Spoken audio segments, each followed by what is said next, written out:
Auto Web. Welcome to the Millionaire Car Salesman Podcast, the #1 resource for automotive sales professionals, managers, and owners to learn how to make money, accumulate wealth, and to all out ball out in the auto industry. And now your hosts, Sean V. Bradley and L.A. Williams. 1, 2, 3, 4. Auto Web. Hey everybody, this is Sean V. Bradley, the president of Dealer Synergy, and I am with Karen Bradley, CEO of Dealer Synergy. All right. And this podcast is going to be extremely beneficial, Karen, because we're going to talk about time maximization. But before we get into that, I want to just say how proud I am of my wife, because Automotive News only recognizes the top 100 females in North America once every, 5 years. Mm-hmm. So the fact that Automotive News has recognized you as one of the top 100 females in North America, I'm a proud husband. You know, you're an NADA convention speaker.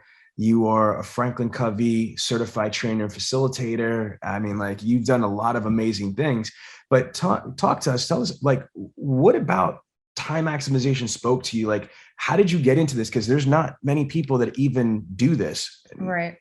Time is literally everything, right? Our results are a direct reflection of how we either waste or invest our time. So if you can become more effective with your time, which is your most precious resource that you possess, then everything else in your life will be better. You'll have success, you'll be healthier, you'll have better relationships.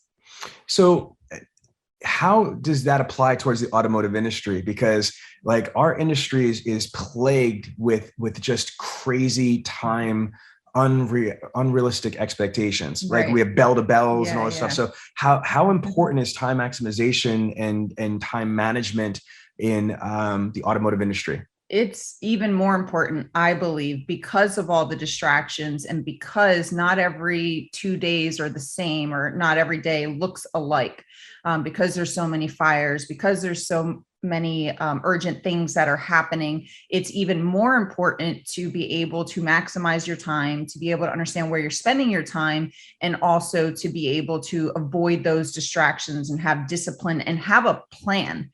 That's the issue I see most of all, is the fact that people are just working by default rather than by design.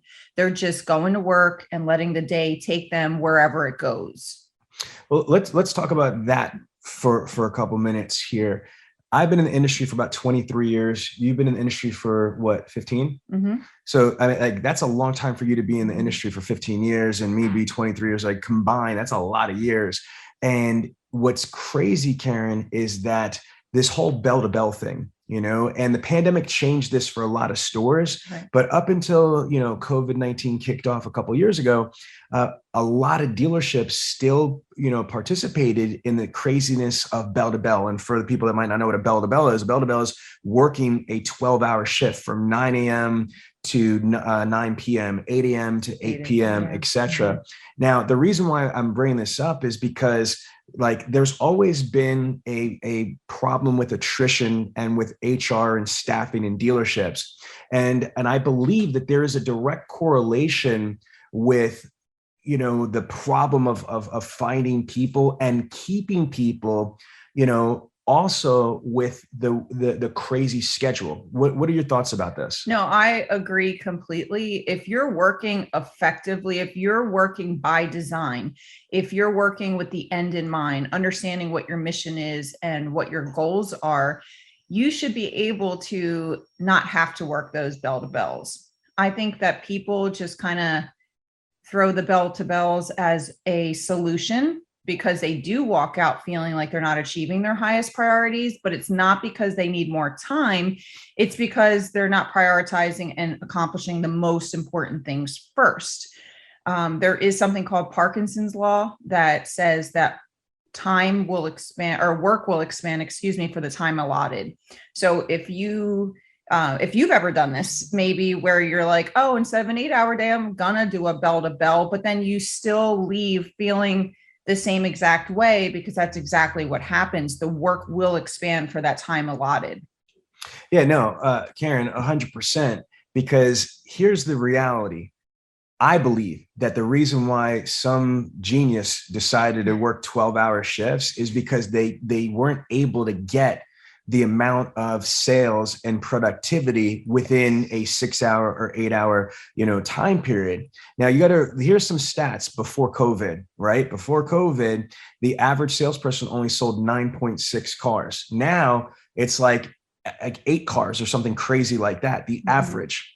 Now there's still overachievers and people that are more successful, but the average is still in the single digits. It's less than 10 cars per month.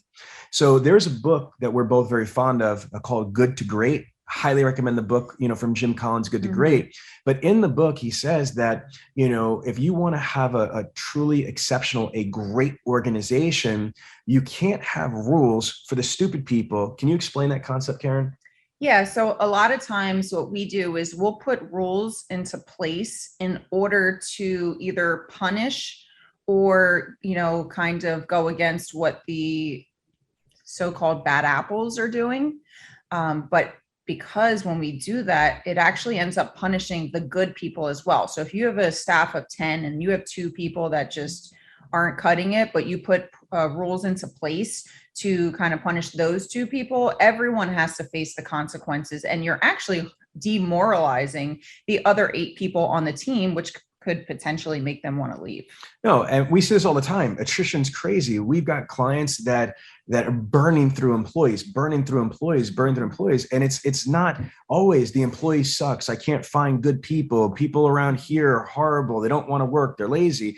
No, it's like, did you hire them dead or kill them after you got them? Meaning, if you've got good people, but you're forcing them to partake in barbaric and archaic like labor strategies, that's part of the problem. And I'm going to tell you this too. Our research shows that, again, 2 demographics that are really, really needed in our automotive industry are like the Gen Zs. And like, millennials, Gen Zs is one, and then females are second. They don't want to work bell to bells. Not if they have children and they have other responsibilities, especially, they don't want to do that. But some dealerships' perspectives are, I don't care. You know what I mean? We're going to that's our policy. That's the way it's done. It's always done. And we're going to do it this way. Right. Bah, you know what I mean? And you keep getting what you're getting. You know what I mean? That's you see how that works? Definition of insanity, right? So, but let's reference, I'm going to reference 4 people right now live. Okay. The number 1 salesperson in the country, Mr. Cody Carter, Sell Like Cody, right? Sold 154 cars in March in a pandemic on the showroom floor. Okay. Only working maybe about 45 hours a week, having, only working a 5-day work week schedule. Cody Carter, Tustin Toyota. Then he's being truly effective. That's oh my God, yes. Then you've got Ali Reda, who broke the Guinness Book of World Records, who sold, 209 cars in 1 month, right? In December. It's crazy. Okay. He doesn't work weekends and he doesn't work more than 5 days and 40 to 45 hours a week and stuff like that. Then you've got Frank Carnetti, sold 100 cars, averages 100 cars a month in the showroom floor at Piazza Honda. Oh, by the way, Ali Reda works at Les Stanford Cadillac Chevrolet in Dearborn, Michigan. And then you've got my girl, Chrissy Burton, the number 1 car saleswoman in the United States, carsaleswoman.com. That's our girl, Chrissy. She sold 73 or 74 cars on the showroom floor by herself, no assistant, and not working crazy hours. This woman takes a mad vacations. She does. Travels all over the place. Aruba, Awana, oh, pretty mama. I'm just telling you, she's doing her thing. And so when someone says to me, well, no, we need to work bell to bells. No, you don't. You need to just train your people better and help them to be effective. So Karen. Yeah, statistics show that the average person is wasting approximately 4 hours a day of their workday. So if you're putting 8 hours in, 4 hours are wasted. And it's not always intentional, Sean. That also includes those useless meetings that they get pulled into, distractions disguised as opportunities, and also just maybe not being trained on how to have a game plan for the day, for the week, and just kind of doing that whole living by default and working and kind of letting it take you where it goes. Holy shit. Did you just say 4 hours a day? Yeah. Yep. Okay. So, but how is that possible? Because I know there's managers that listen like, no, not in my department. I make sure I watch stuff. Bullshit. Yeah. No, you don't. Yeah. Explain. So what are the things that people burn through time? So if they have an 8-hour day and again, go through this again, I want to hit it. So it could be meetings that they get pulled into that have nothing to do with them. It could be distractions like conversations, whether it's discussing Sunday football or, what J-Lo wore at the Super Bowl event or whatever that was that everybody was talking about. Or the current affairs, the shootings, the this, the that, all this other stuff. So just like the gossip, the drama, if you're allowing yourself to get pulled into other people's drama, we have that whole OPP, other people's priorities. We want to stay away from that. And that's a big one too, is if you have people that are constantly asking your help in order to fulfill their task, so their stuff's getting completed, but your stuff is not getting completed. So that's also a time waster as well. It's okay to be a good team member and to help others out, but you need to fulfill your priorities first. And then if you have extra time left over, of course, lend a hand. Now let's flush this out. There's other things that I've also read and you've shared in your NADA convention speeches or your digital dealer or IS20G events, is that they're also being distracted by technology too. Yes. So can you talk about the text messages, social media DMs, all the things that are not business related? Correct. But can you talk about that? Yeah. So there's something that's called self-inflicted distractions and interruptions because, and I referenced this in the past, but for every interruption it costs you approximately 23 minutes and 15 seconds to get back to the deep level of concentration that you were at when you first took on that task. Wait a minute. So how does that even make sense, Karen? Because if I've only been on task for 15 minutes, how does it take me more time to get back to, I was only doing it for 15 minutes? How does it make sense? So by the time you get to that level of concentration, by the time you get through whatever it was that you got yourself distracted with, it's approximately, and it's on average, 23 minutes and 15 seconds. Now, I want to just take a quick pause and kind of let the people that just tuned in know what's going on. So I have a special guest here in the Millionaire Car Salesman Podcast and the live stream, my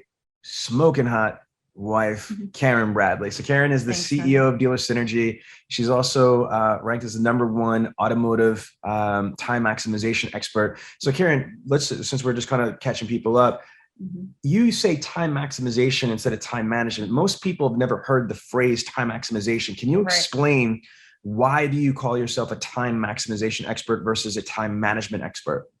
So to manage means to simply control something, right? So if I said to you, Sean, if you're the general manager of a dealership and the DP goes to you and says, Sean, how did we do last month with sales? And you said, we managed. Would that be a good answer? No. Or would you prefer to hear we dominated, we maximized, we crushed it, right? So we don't want to just manage our time to simply make do. We want to actually take a hold of it and make it as useful as possible for us so that we can achieve the most in life as possible. No, I love it. So on that premise, though, I have ADD. I'm sorry. I'm your husband. You know this, right? But then should we not be called sales managers anymore? It should be sales maximizers. Maybe. Because it's a paradigm shift too. When you play a role and you have a specific title, it's crazy. Because it's true. I'm not a sales manager. I'm a sales maximizer. Bam. I love it. Okay. So that's true. You should be maximizing all of your people, all of your opportunities, all of your time. All right. So the whole conversation is our industry, and we're talking about being effective. Now, this is what I want to just ask the audience. And if you are doing a live stream, I would love to hear your comments. And by the way, if you have any questions, just put them into the Millionaire Car Salesman Facebook group comment section, and then we'll review them after the show. But man, if I was going to ask all of you out there this question, if you're a dealer principal, you're a general manager, you're a general sales manager, you're a fixed ops director, F&I director, if you have some type of management responsibilities, right?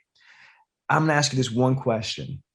Are all of your people effective from the second they walk into the dealership to the second that they leave? Now, you might say, well, what's the definition of effectiveness? Karen, can you define effectiveness, please? It is getting the same desired results time and time again, over and over again, because it's about consistently doing something well, not just doing it well once and saying, oh, I achieved that. It's doing it time and time again so that you can get results over the long term. So in our industry, we call it a hero month. So I don't care if you have a 100-car a month store and then 1 month you do $140. Okay. But that's not consistent. So I want to ask the question again to every manager listening to this show is, are all of your people effective from the second they walk into the dealership to the second they leave?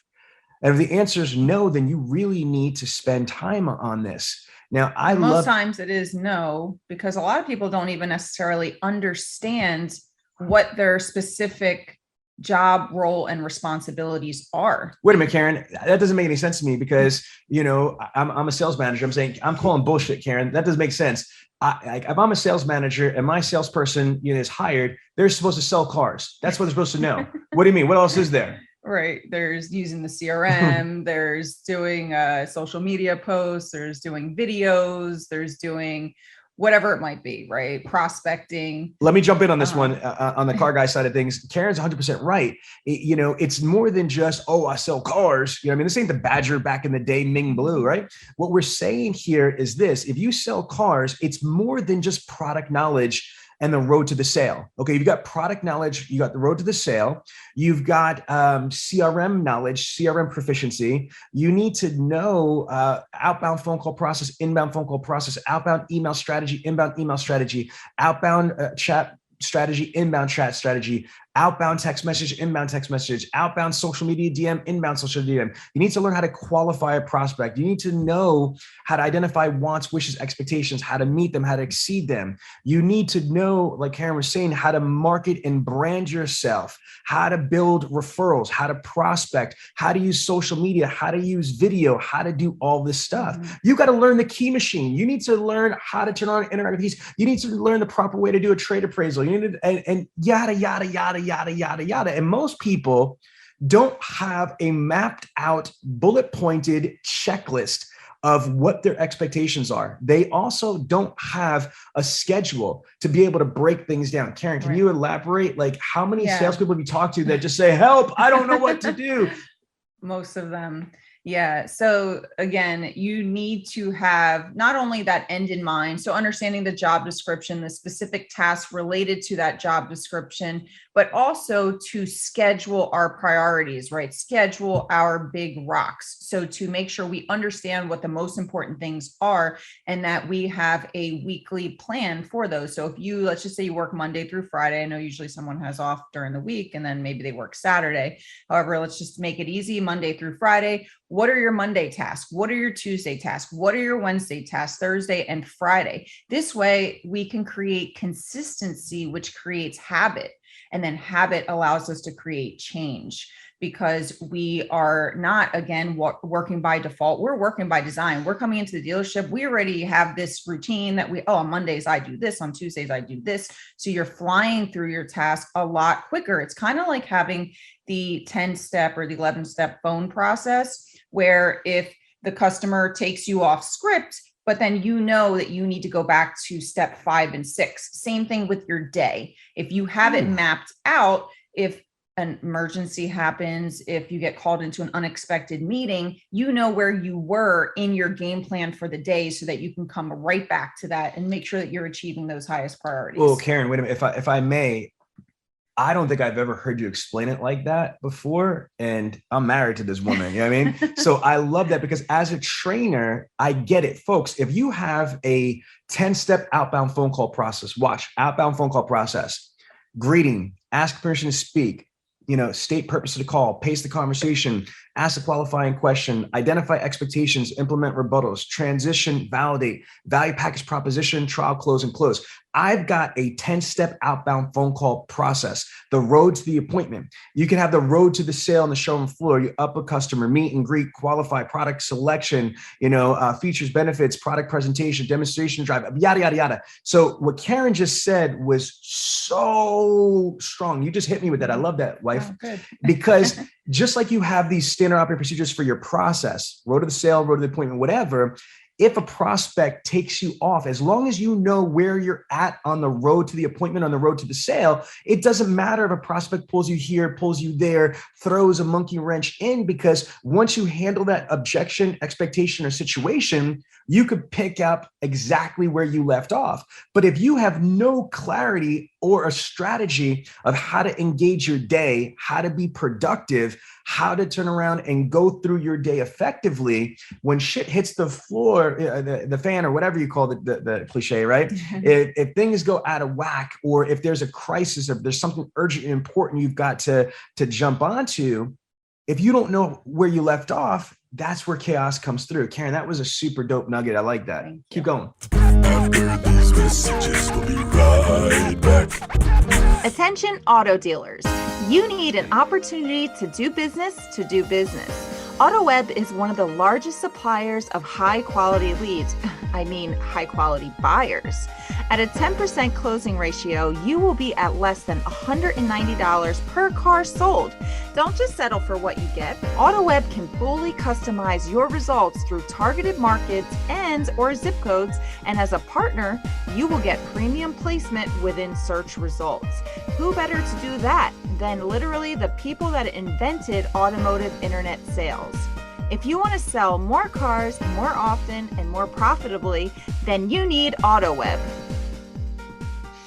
So what we want to go through, folks, is this next powerful reality. There's a lot of managers out there that we work with that might feel like, they're not doing a good job, or they might think that we think they're not doing a good job, but that's not the case. They might be very good managers. They might be really good at managing KPIs, key performance indicators. They might be great at marketing, advertising. They might be great sales managers and TO managers. They might be great at the CRM. But if you're not organized in the department, you're going to be crippled. And I'm not saying this disrespectfully. I'm just saying, you're going to wind up looking stupid, and you're going to feel stupid, but you're not stupid. I get that. You know what I mean? Because if you don't know that time maximization is the thing, time management is a thing, time is a thing, just as important and powerful and frustrating and as difficult as closing or prospecting or lead generation, time is a whole silo, a whole category, and it's unfortunately not even on people's radar. And so they're bumping into each other all the time, and hoping maybe if I do this, maybe if I do that. Stop. It's not that. It's not that you can't close. It's not that you can't work a budget. It's that you just don't know how to manage your activities and prioritize effectively. Am I on the right track here? No, absolutely. And that's the thing. It all goes back to understanding what your professional mission is, right? Why do you go to the dealership each day? What does it mean to you?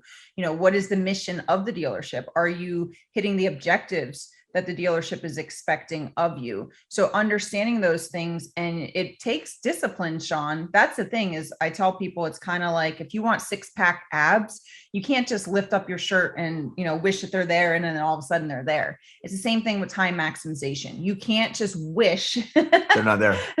You can't just wish to be able to be more effective with your time, or to be able to achieve your highest priorities on accident. It's not going to happen. You have to be strategic with it. You have to have discipline. Discipline means doing what you need to do versus what you want to do. Ooh, repeat that. So discipline means doing what you need to do versus doing what you want to do. And unfortunately, people do get caught up doing what they want to do. If they enjoy doing certain tasks, and that's one of my tips, don't discriminate your tasks. Try to treat them equally based on priority and importance, not based off of what you like to do, because people gravitate towards what they like to do. And a lot of times they'll try to do those things first, but then they neglect the important. And I'm going to tell you, I have a desire, a dream, a wish, a hope that all automotive professionals could be millionaires. That's why I have this group, the Millionaire Car Salesman Group. That's why I have this podcast, the Millionaire Car Salesman Podcast, because first and foremost, $1 million is not what it was 4 months ago. Forget about 4 years ago. You know what I mean? With inflation, prices that were are not what they are. I'm going to repeat that. Prices that were are not what they are now. So first and foremost, $1 million and a millionaire isn't nearly what it is cracked up to be. I'll be honest with you, being a millionaire when I was a kid, I'm 45 years old. When I was a kid, a millionaire was a big thing. I think now being a desi millionaire, meaning that if you have $10 million, like in 2022, 2023, around there, you know, that's like being a regular single millionaire, like back in the day. I mean, like, so I want to put that in perspective. So this is not absurd to want to become a millionaire. I think that as an automotive professional, that should be the bare minimum of your expectations. I don't care if you're a BDC rep now, but you have the opportunity, because I'm going to share this with you folks. Most millionaires don't make $1 million or more millions of dollars a year. Most millionaires in the United States only make $100,000, $200,000, $300,000, whatever it is a year, but they know how to invest their money. They know how to buy assets and not buy dumb shit. And they're able to accumulate wealth. So my point being is to be able to do that, maximizing your time, which is the most precious commodity that you have. You need to guard that. And you need to, how do I say this, Karen? You need understand the importance. Oh my of it, God, you can never get it precious back. It is, you know, I always think of, you know, like that, what do they call those? Like the sand where you like flip it over. The time. You know, so in the beginning of our lives, we just feel like it's totally top heavy and it's slowly coming through and we don't necessarily value it as much. But however, if you look over and all of a sudden, most of it is in the bottom and you just have a couple of grains sitting at the top, getting ready to come through, that's when we gasp and we're like, oh my goodness, we really realize the value of time. So if there's one thing I could tell you is to live your life, live every day, understanding how precious this time we have is here. And if you do that, you'll make sure, or you should at least make sure, that your actions and all of your tasks align with your mission and your purpose. Amen. Listen to this, folks. Okay. You can tell what is important to somebody by their spends. Where they spend their time, where they spend their money. Okay. So you can, and Karen, elaborate, because you could say, I'm a good mom, I'm a good dad, I'm a good parent, I'm a good husband, I'm a good wife. Right. Yeah. It's that whole cliche saying, you know, actions speak louder than words, but it's so true. If you're saying that family, if your mission is, you know, my first line, my mission is family first, right? So if I say family first, yet everything I do has nothing to do with my family. I'm working crazy hours, not spending time with my family. I'm off doing whatever it might be, not spending time with my family or taking care of my family, then that does not speak to my mission. I'm not actually showing it through action, which goes into actually another point. Instead of just having a mission statement, I also believe in having an action statement. So when you have a mission statement, so if it's family first, what does that specifically mean? And you want to list out your actions. So that means I'll tell my kids 10 times a day that I love them. I will tuck them into bed, read them a book. These are the specific things that I'm going to do, these actions that I'm going to take in order to actually fulfill that role, not just say it in words. Damn, this is powerful stuff. So being performance-based, meaning being commission-based or bonused and things like that, it's really simple. This is why I love our industry, is you could make as much money as you can earn. I'm going to repeat that statement. It's one of my favorite things to say out loud. I like how it sounds. You could make as much money as you can earn. So you got to think to yourself, if I'm coming into the dealership today, what am I doing to be able to earn money? So I need to make sure all the activities that I do are conducive in me getting a result, whether that result is an appointment, a connection, an appointment, a referral, a show, a sale, etc. You got to think of it very simply. There's either two things happening. Either you are doing something that's going to make you money, or you're doing something that is wasting time and not allowing you to make money. You're either pregnant or not pregnant. There's no half pregnant.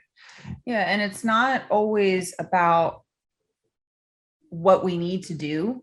but actually what we need to stop doing. Sometimes it's just about stop doing certain things.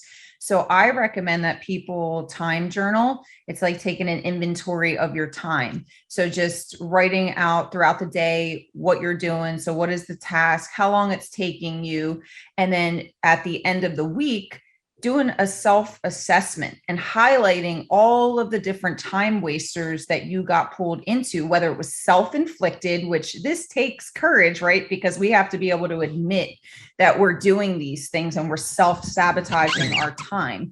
Or is it other things that other people's priorities that we're getting pulled into, meetings and things like that, and then creating a list from it. So literally create a stop doing list based off of your highlights. I'm going to stop attending useless meetings. I'm going to stop talking to Bob about such and such. I'm going to stop taking 30 minutes to discuss what we're having for lunch for the day. I'm going to limit it to 5. So by having this stop doing list that you can either like post at your desk or have it in your phone in your notes as a constant reminder, that's going to help you get back some of your time so that you can use that time to focus on your highest priorities. I love it. Okay. So Karen, we have a lot of clients that come to you and they're like, look, I'm overwhelmed. Can you give us some examples of how do people approach you? Like, what are the problems they bring to your table? Like, what do they say to you? It's usually that they just feel like they're not able to do it all. They feel like they're overwhelmed, like they have too many tasks and they don't know how to get it all done, or they feel disorganized. So it's usually those two things.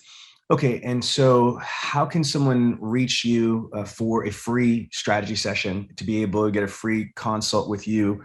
And again, this is because we are really blessed, man. We have 11 companies, 4 kids, 2 pugs, and an amazing life. And we have some amazing clients and we just want to really help the community. And so Karen, you're willing to be able to give somebody a free like 30-minute strategy session. Absolutely. To be able to help them. So talk about 2 things. How do they get a hold of you? One, and then what can they expect in this 30-minute strategy session with you? Sure. So you can email me, Karen@dealersynergy.com. So Karen, a nice Karen, by the way, at DEALER and then SYNERGY.com. Or you can text or call me on my cell phone, 484-663-3584. That's 484-663-3584. Okay. And generally, yeah, I was going to say, so if let's say somebody reaches out to you, so let's say if I'm going to reach out to you, I'm like, I'm a typical like manager. Listen, I run a big, internet department. I got like 25, BDC reps and point guards, and I'm a hot mess. What do we do? So I have to diagnose before I prescribe, right? So I need to talk to you and qualify you and see what your specific situation is first. That's usually the first meeting. It's several meetings that I generally do, but during this strategy session, we'll definitely talk through and I'll qualify you. And then I'll give you some advice based on whatever it is that you tell me. What can they be prepared for, like to make this even more like time journaling is big. So I can kind of view and see where you are spending your time so that I can either say, hey, like you're doing too many vendor meetings every week, have one day per week during the, 8 to 10 a.m. or whatever it is that you can identify as your slower day of the week. That's when you put all your vendor meetings instead of just sporadically throughout the week and letting that kind of take over your day. So different things like that. So just being able to assess. So me being able to assess those activities and give advice and feedback. Maybe there's some stop doing things. Maybe there's things that you need to be doing. Maybe there's technology that you need to utilize in order to save some time. Okay. Now, as we start to wind down, we still got a little bit of time. Is this, Karen, it's more than just the dealership though, because I want you to know something from somebody that loves our industry so much.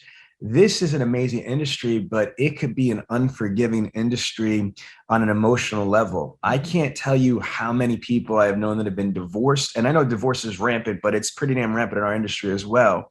Or there's parents that miss their kids' little league at, games or PTAs or room parent stuff. There's people that miss, important like milestones in people's lives. Now, Karen, can you share with people all that you do? Just give a snapshot of your life, like of all the roles that you play. So I help to run like 11 companies. I have 4 children ranging from ages 8 to 23. We have 2 pug puppies. I am a room parent at the school, so I'm really involved in the school. I'm constantly doing things like recess runners. I volunteer. I work out 3, 4, sometimes 5 times a week. So yeah. And she deals with the diva husband, you know what I mean? Mm-hmm. So my point being is like, when people ask her all the time, how the hell do you do all this? It's because she's trained. So, because I have the end in mind. I try my best to have discipline. I have a true design. And that's what we want to do is, if you contact me, I want to try to be able to help you create that design. What does that look like? And I think what you were trying to get at as well is, it's not just about the dealership.